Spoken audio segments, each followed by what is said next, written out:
मुंबईतील Dharavi underground metro स्थानकात रविवारी सकाळी कोब्रा जातीचे पिल्लू आढळल्याने प्रवासी व कामगारांमध्ये भीतीचे वातावरण निर्माण झाले आहे।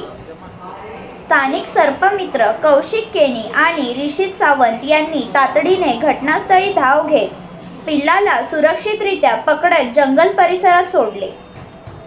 पावसाळ्यात साप बाहेर येण्याच्या घटना वाढतात, त्यामुळे नागरिकांनी घाबरून न जाता त्वरित सर्पमित्रांचा किंवा अग्निशमन दलाचा संपर्क साधावा असे आवाहन करण्यात आले आहे।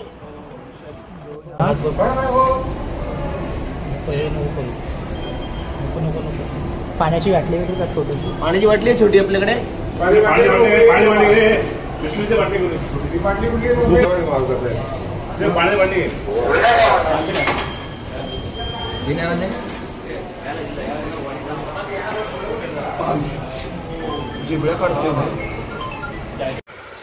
नवीन घडामोडी पाहण्यासाठी आजच आम्ही मुंबईकर 24 तासला लाईक करा, सबस्क्राईब करा आणि अपडेट रहा।